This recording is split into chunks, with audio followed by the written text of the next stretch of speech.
Well, first off, I am a conservative Christian woman. First and foremost, I love Jesus. I'm a Jesus girl. I will be able to go in first day and immediately be able to pinpoint what needs to be addressed and how I can fix it. District level. So Johnson County has 3 district courts. We have the 18th, the 249th, and the 413th. There are certain crimes and there are certain civil cases that have to get reported to the Office of Court Administration. Some of those have to get reported to the Bureau of Vital Statistics. Some of those have to get reported to the Secretary of State. It's about our community and how we can help others to excel, to exceed, and really to be able to help somebody when they need help the most. I lean on my faith first and foremost, and with that faith also comes along with integrity. It comes with character, being moral in my decisions, and all of those combined help refresh what we call the jury wheel, so the jury pool. Well, currently our requested budget for the district clerk's office is just a little over $2.5 million. Those are my taxes and they're your taxes, and so I would want to make sure that we're very responsible in our spending. Well, one of the most important things is to have a good, healthy relationship with your community, and you can build on that by being able to provide a service that's professional, that's going to have some compassion there, and that's going to be able to show patience for those that come into the office, but especially respect. That we're going to be proficient, we're going to be knowledgeable, and we're going to be transparent and accountable. All of those filings come through the district clerk's office, so it is our responsibility to make sure that we maintain those records accurately, that we maintain those records where they're easily accessible. You're going to want to know what those conditions are if they're placed on probation or if they're put on TDC.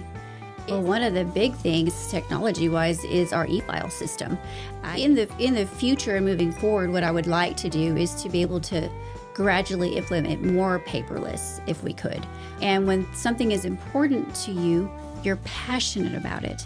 There's concern there usually that comes along with whatever they're trying to accomplish. However, I know that there are some issues with our current jury system, so I would have to look into that a little bit further and see where the issue lies and see what we can do to fix it, to make it more efficient and to make it more dependable.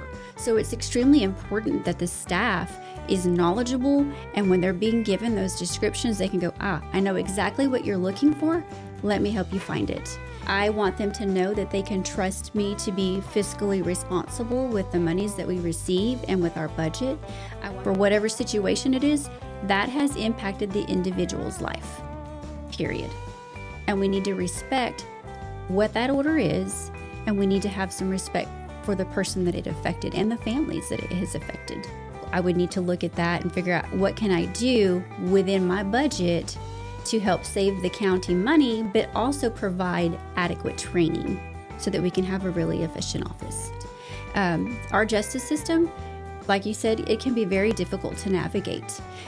It can be confusing and it can be very overwhelming for those that are coming into court because they don't necessarily know exactly what it is they're looking for and understand that maybe what they're going through is a difficult season in their life.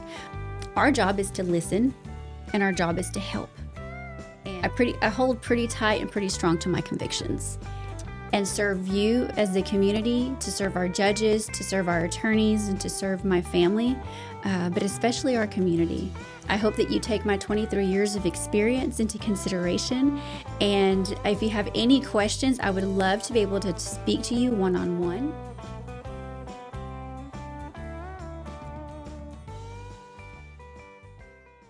Voting season is upon us. And what better way to exercise your right to vote than by casting your vote for APOS floors and granite countertops to help you update your home? APOS offers design, fabrication, and installation of granite countertops, floors, and more for both residential and commercial projects. APOS is where customer service and commitment to the community come together. Vote today for APOS floors to install your new floor and granite countertops.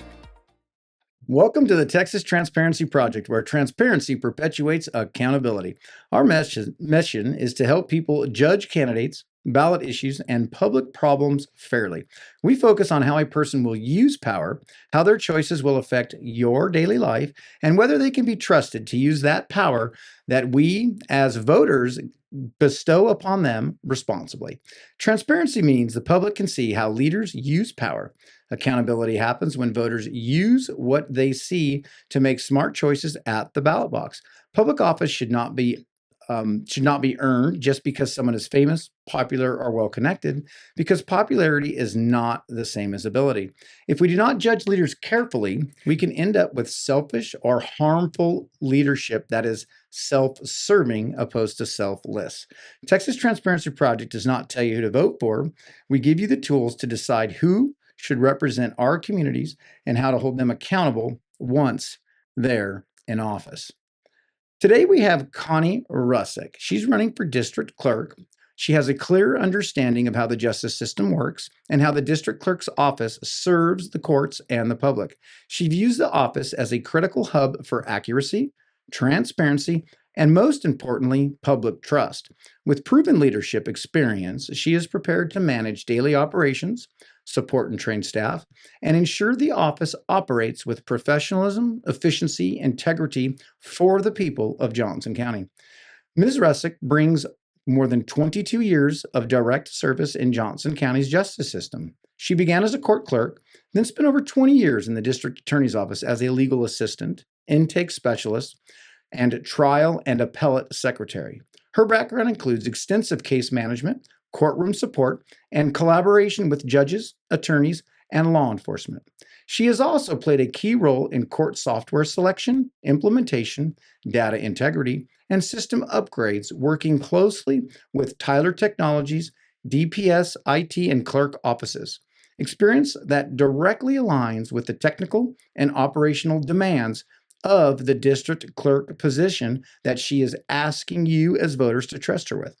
Known for being detail-oriented, dependable, and professional, Ms. Russek understands that the district clerk's office serves both the courts and the public every day. She is committed to respectful treatment, clear communication, and lawful decision-making grounded in established rules and procedures, guided by faith and a strong sense of duty.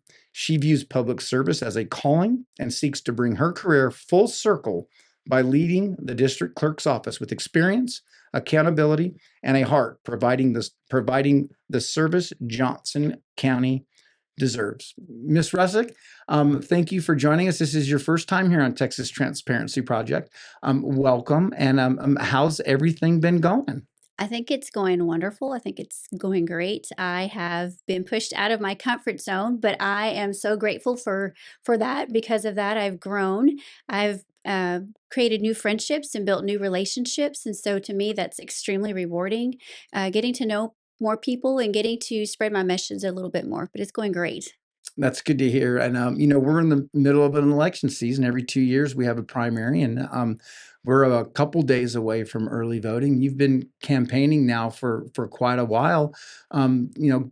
Going from the time that you decided to run for district clerk and making that decision and, putting your name in that signature block and filing and being out and talking to all the voters and speaking to them about what they look for in a district clerk.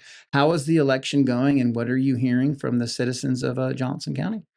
I have gotten a tremendous amount of support. I've gotten a lot of encouragement in just sharing how they're, excited for me running, that they believe in my experience and in my qualifications. I have support not just from family and friends, but from other officials that I've worked with and former officials that may no longer work with the county, but work in other areas. So they have expressed their firsthand experience and have really supported me in that way in sharing and spreading the word about my ability to be able to run the district clerk's office.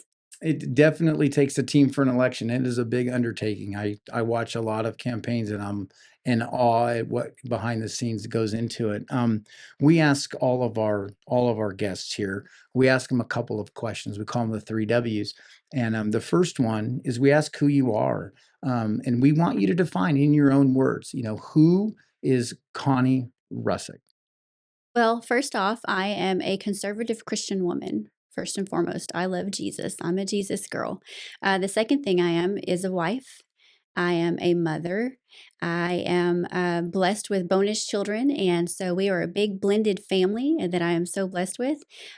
All five of our children are married, and with that, I proudly say that I have 14 grandchildren, and ranging from 13 to a year old. So that's very exciting for us. I'm a servant. That is who I am by very nature. I love to serve our community. I love to serve our church. I love to serve abroad. I've gone to Tanzania a couple of times. I've gone to the Yucatan and served there in, helping with vulnerable children, vulnerable women, and spreading the gospel. I love to help our community as well. It's important to me to be able to serve because sometimes it's not about just self, it's about our community and how we can help others to excel, to exceed, and really to be able to help somebody when they need help the most. Our last W that we like to ask people is going to be the what. And basically, you're asking for voters to trust you in an elected role, and that's going to come with some decision making. So, what are the values? What are the non-negotiables? What does Connie Russek lean on to guide her decision making process that if elected, you'll bring to Johnson County District Clerk's office? I lean on my faith first and foremost. And with that faith also comes along with integrity. It comes with character, being moral in my decisions and not allowing any unethical decisions to be made. But I lean highly on my faith. And then I also lean highly on what the laws are of our great state and of our United States of America to make my decisions. And I will never do anything that is. Going to call my integrity and my character into question. Well, that's good to hear, and we're about to get into what the district clerk's office does, and that's going to be an important part of how people should make their decision involving such an office. I interview lots of candidates. I've interviewed candidates for federal office, a lot of state offices, city council, school boards, and pretty much the majority of people know what just about the basics of every position holds.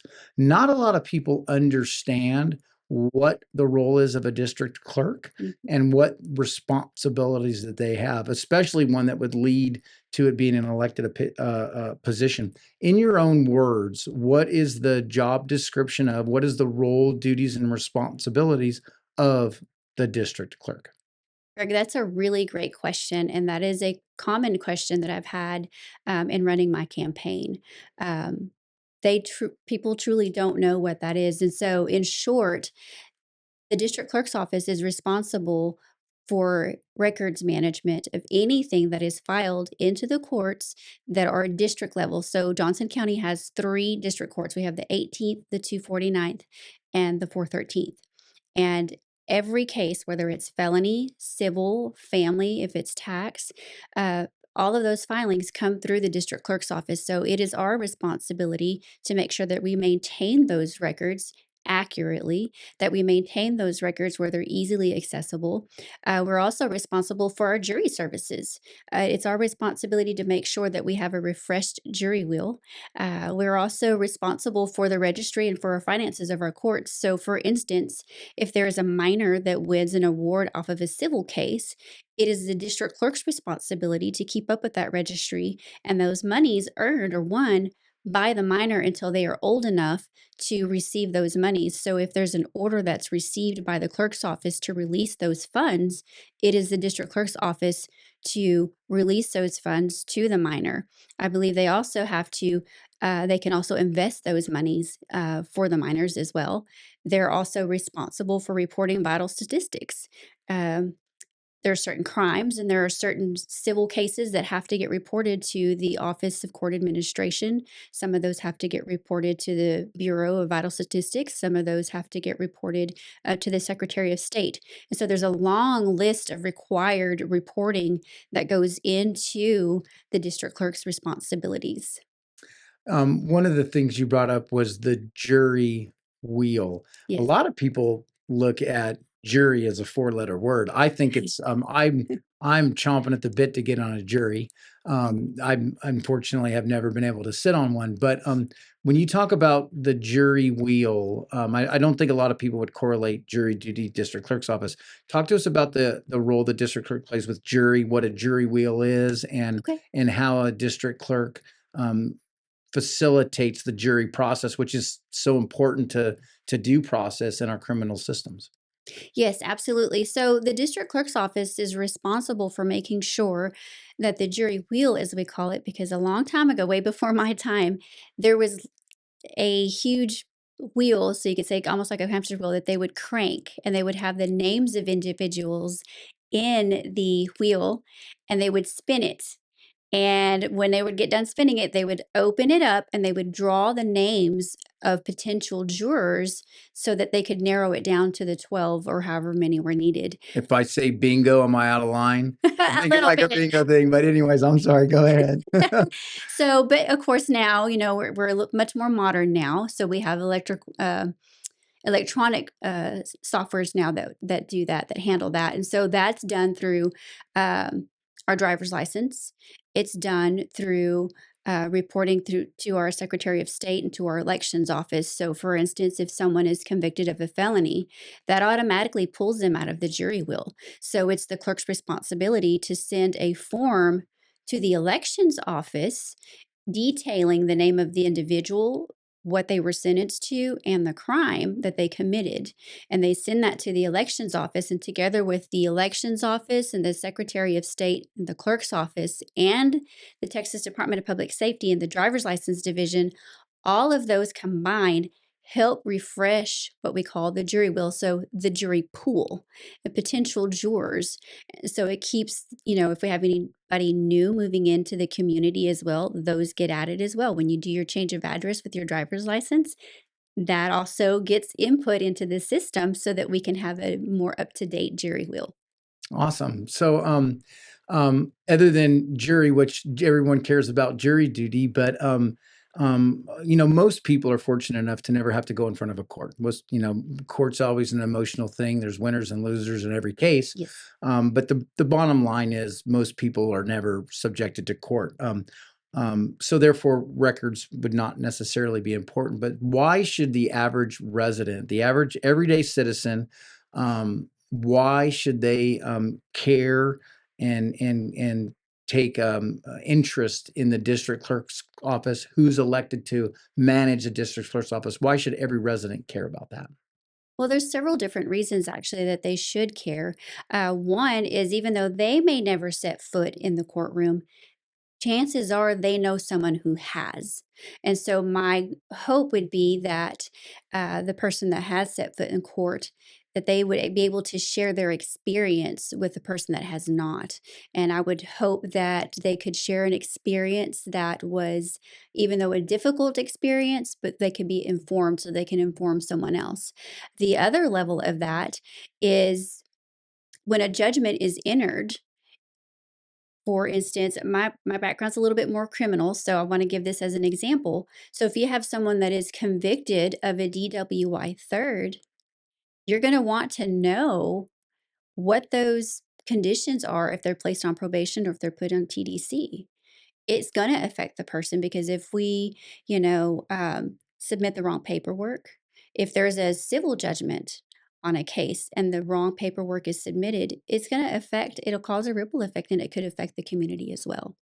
Um, and another thing that you brought up earlier was this jury wheel, talking about this Yes. the old system and spinning it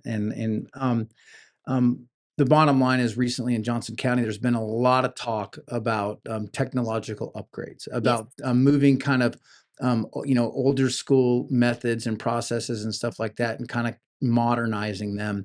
Everybody has that old picture of lawyers walking down the, courtroom halls with, big carry-on style bags full of these huge, massive papers and all that. Talk to us a little bit about the role that technology plays in the district clerk's office And then the next question we're going to ask is where it's at now regarding technology, and then what might be some future plans and on the horizon regarding technology with the district clerk's office, something that is traditionally such a paper-based system. Well, one of the big things technology-wise is our e-file system. I can remember walking down to the clerk's office with a document that needed to get file marked. And once that got file marked, we made multiple copies. We had to have a copy for ourselves. We had to have a copy for the defense attorney. And then, of course, your attorney always wanted a copy for themselves as well. So you're looking at 3 sets of paper. Well, if you've got a 5-page document, that's 15 pages. If you're, have multiple filings, you're looking at 20 pages, just depending on how many copies you have to make. So our e-file system was really a great advancement in that e-filing process. When I typed briefs, the Court of Appeals, every court had a different expectation of how many copies they wanted. I would make a minimum for one court 10 copies, and that was just for the court. Then, of course, we had to have one for the file, one for the defense attorney, one to send to the defendant, and then one to send to the defendant's attorney. So you're looking at 15 copies already right there. I used to make those copies in my office, get in my car, drive to purchasing, went to the print shop, had my binding combs so that I could bind all 15 of those briefs, bring them back to the office, put them in a large box, and ship them to one of the courts of appeals. And with each court, they had different requirements. Some of them wanted 13 copies. And so I would go easily through a ream and a half to maybe sometimes 2 reams of paper just to file a brief. And so when we went, legislation made it to where we had to start electronically filing, they started with our civil first. And the appeals were one of the first things that we started e-filing, and I was so excited to not have to drive to purchasing to have to bind those. I could just electronically file it, print one copy for my attorney, and call it a day and be done.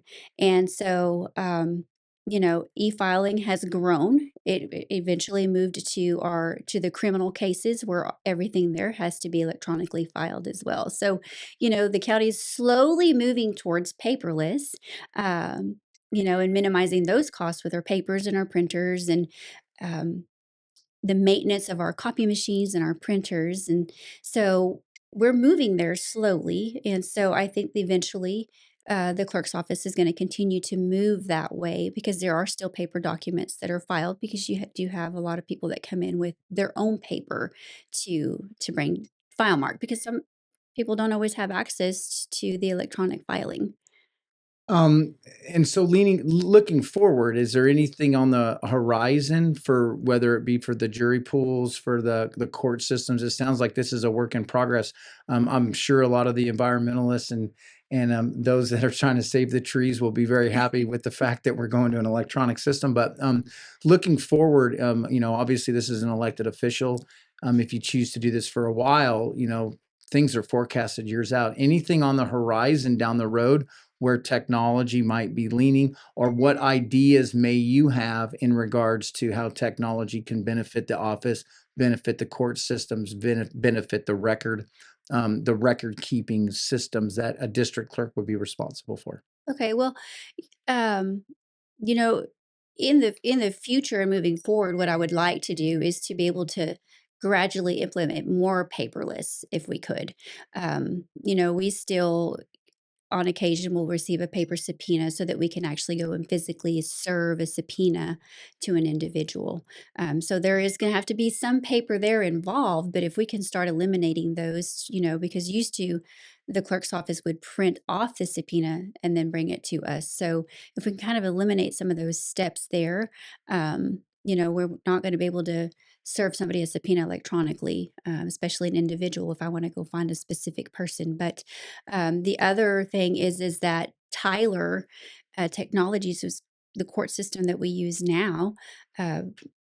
We are upgrading right now. So we went live with that in 2016, and we have been using the 2017 version for a while. So we're actually working on upgrading right now. So we don't have an active live date just yet. We had a showstopper, and until that issue gets resolved, then we can't move forward. So we are upgrading some of our systems. As far as our jury, I know that we are.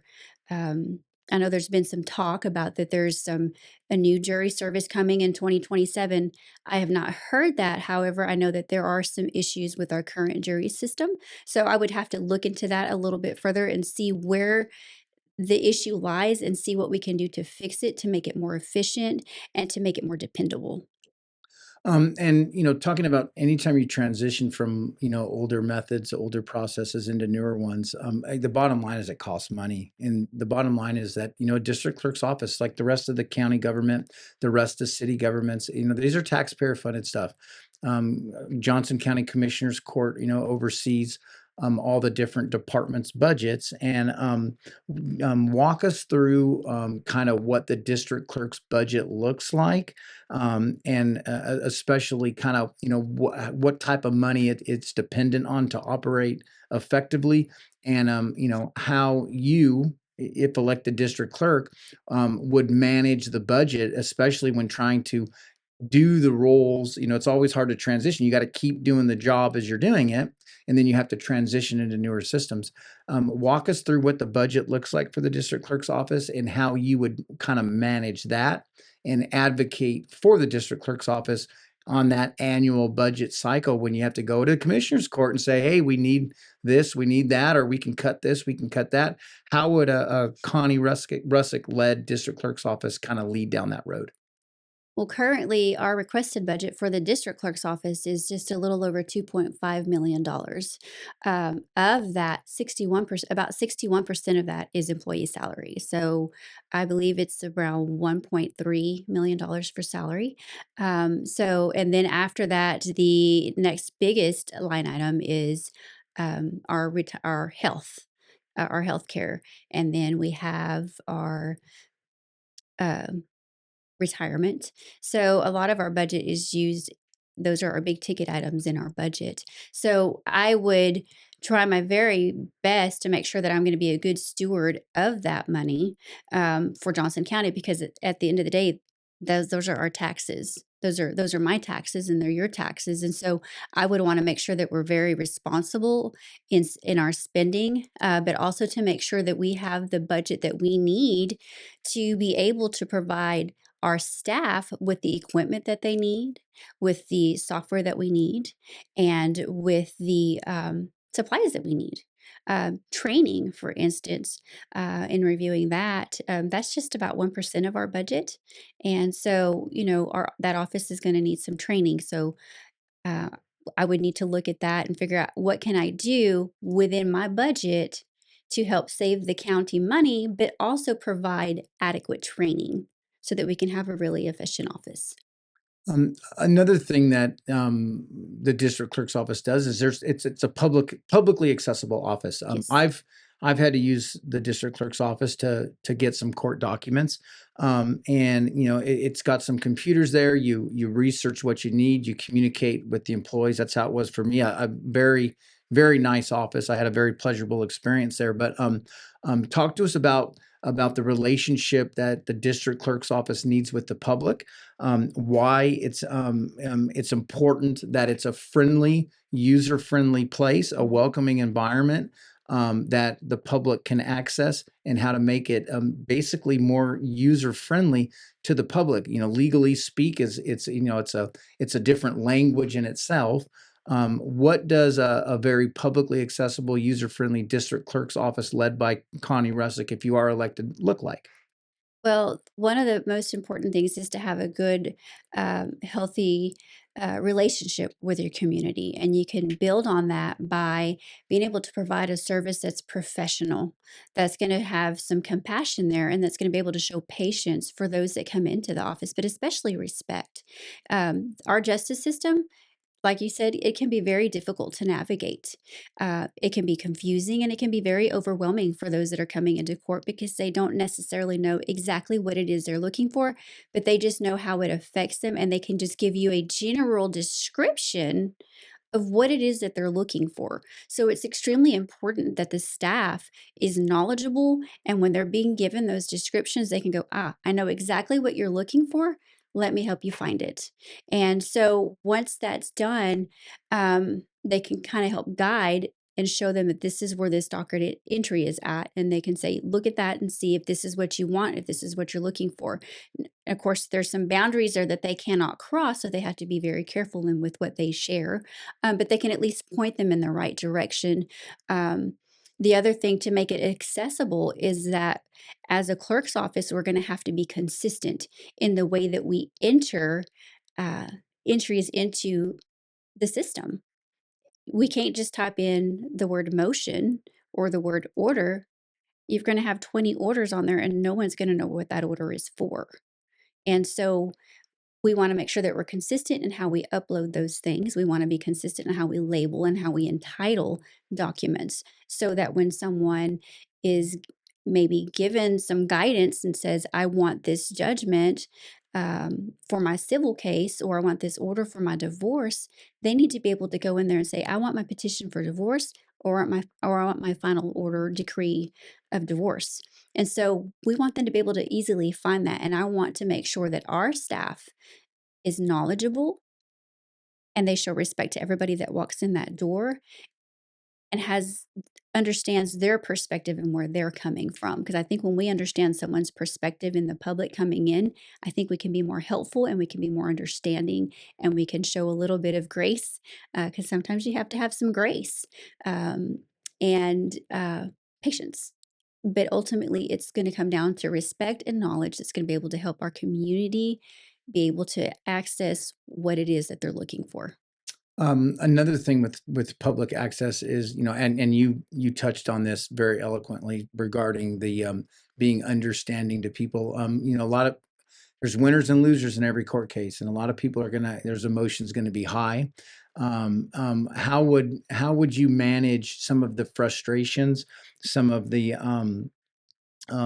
that individuals come in there with? And I'm going to incorporate another aspect of a question regarding individuals that are making the decision to self-represent themselves. The bottom line is to engage in the legal process in today's world. It's very expensive, and a lot of people are choosing to represent themselves.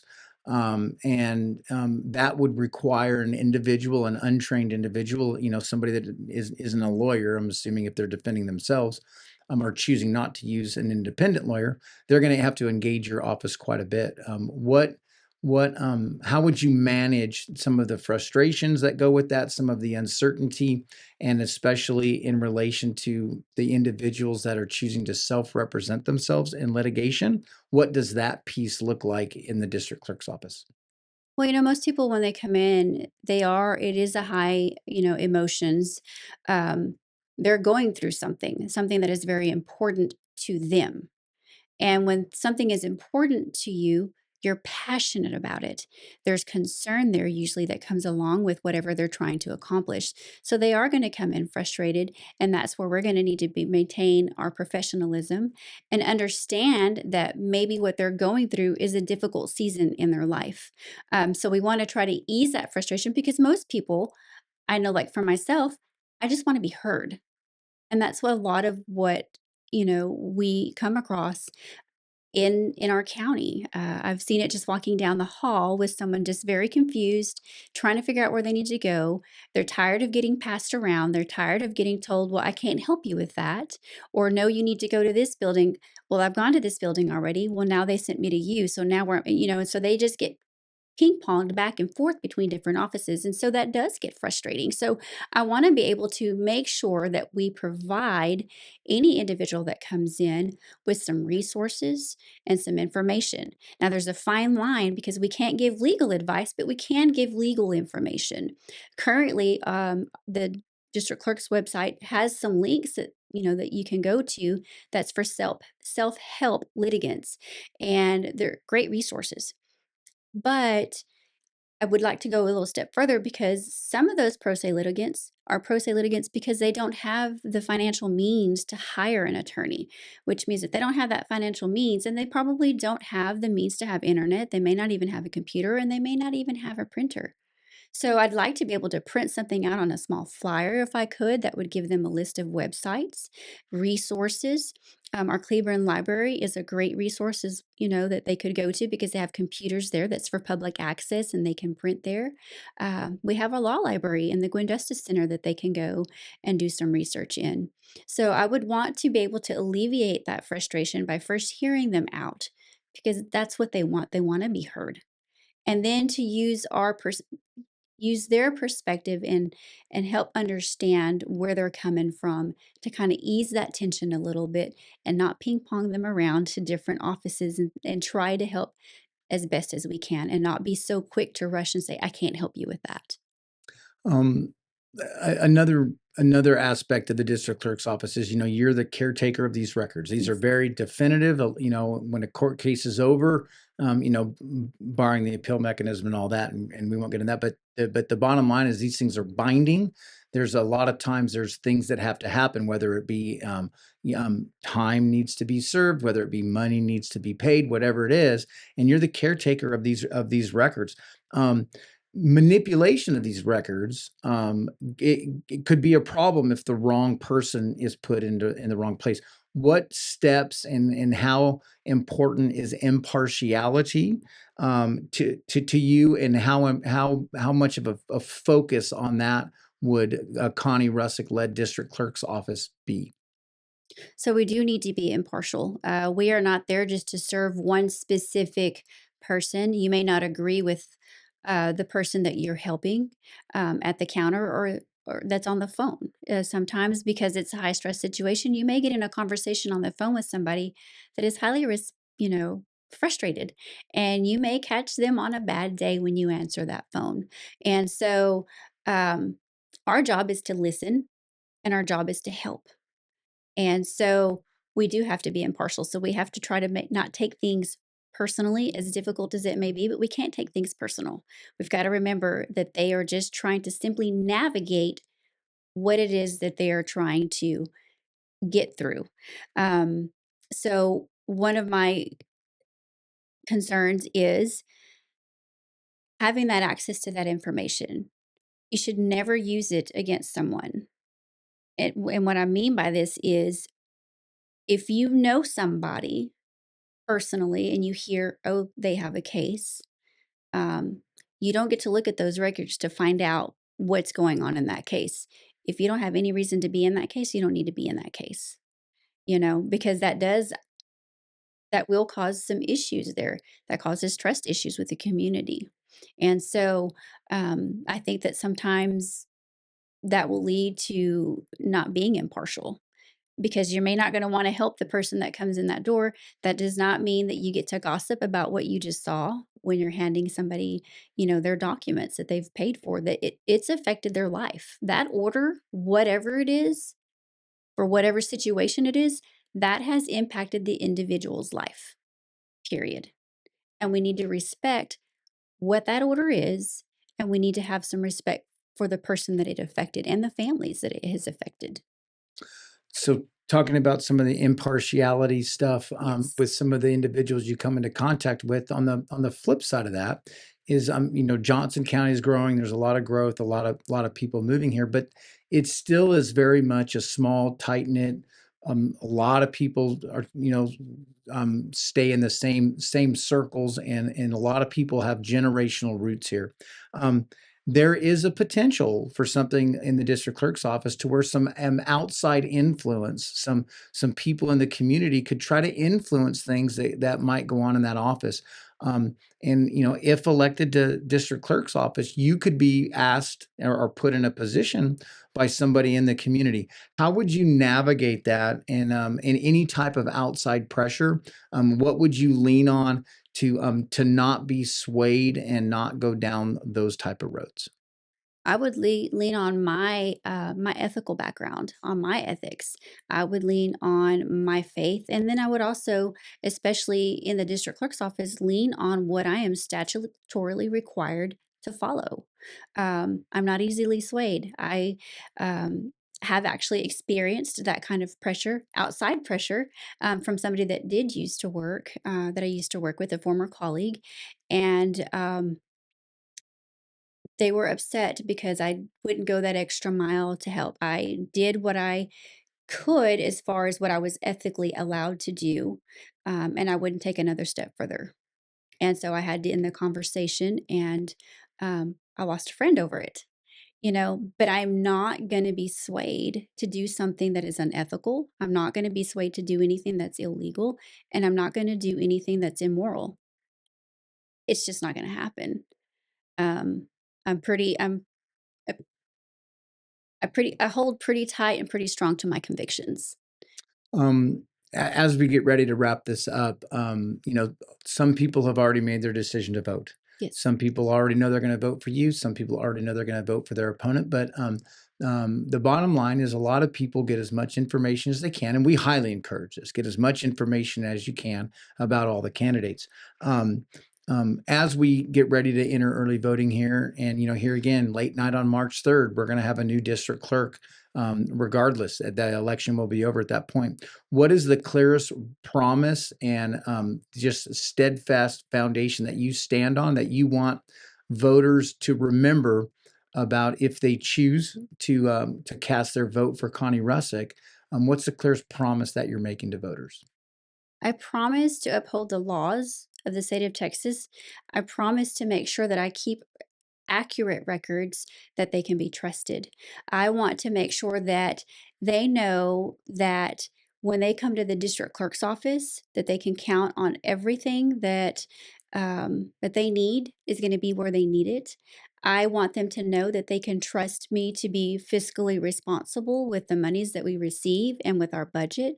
I want them to know that the staff is going to be well trained, they're going to be knowledgeable, that I'm going to mentor, I'm not just going to manage, that I'm going to encourage, and that my door is going to be open so that I can hear concerns, and that I'm going to do everything I can to build an office and an environment of teamwork and trust. That we're going to be proficient, we're going to be knowledgeable, and we're going to be transparent and accountable. Well, as you wind down this campaign, we're going to give you an opportunity to look directly in the voters' eyes and to speak to the voters and to reach out to them and tell them exactly what you want them to hear, exactly what you want them to take away, and to look forward to if you're elected. And a last opportunity here, at least with Texas Transparency Project, unless you choose to come back during early voting and give us an update. But we're going to give you an opportunity to talk directly to the voters about who you are, what you stand for, and what you're going to bring to the district clerk's office if you're elected. So, again, my name is Connie Russek, and if you vote for me, day one, it will be a smooth transition. I won't have to be trained. I won't have to figure out the system that the Johnson County is currently using. I will be able to go in first day and immediately be able to pinpoint what needs to be addressed and how I can fix it. I will have 23 years or almost 23 years at the end of this month of experience with Johnson County in the justice system. I have taken my hard work ethic, I have taken my passion, I have taken all of the knowledge that I have, and I would love to just bundle it up in one big package. I would like to come back full circle back to the district clerk's office where it all began. And I would love to come back and serve you as the community, to serve our judges, to serve our attorneys, and to serve my family, but especially our community. I would be deeply honored. I would be deeply grateful for your vote and your support. I hope that you take my 23 years of experience into consideration. And if you have any questions, I would love to be able to speak to you one-on-one. You can follow me on my website or on Facebook for more information about me and what I stand for and what additional impact that I want to make for our county and for the district clerk's office. And so Connie Russek for district clerk, that's where people can get to know you, is Connie Russek for district clerk. .com. That's your website. They can learn as much as they need to learn about you. Is there anywhere else that individuals can get in touch with you, and how should individuals get in touch with you? And again, we want to thank you for being on Texas Transparency Project. Yes, so you can also follow me on my Facebook. I'm on Facebook, Connie Russek for Johnson County District Clerk, and I'm also on Instagram. You can also email me with any questions that you have at connierussek@gmail.com. Awesome. Ms. Russek, we wish you the best of luck. Thank you so much for having me. Thank you for trusting us to do this. If you want to come back on during early voting, we'd be more than happy to have you. And more importantly, if you're elected, come back on and tell us how the transition's going with District Clerk. We'd love to hear about that. Thank you very much for trusting us to share your story and your campaign. Thank you so much.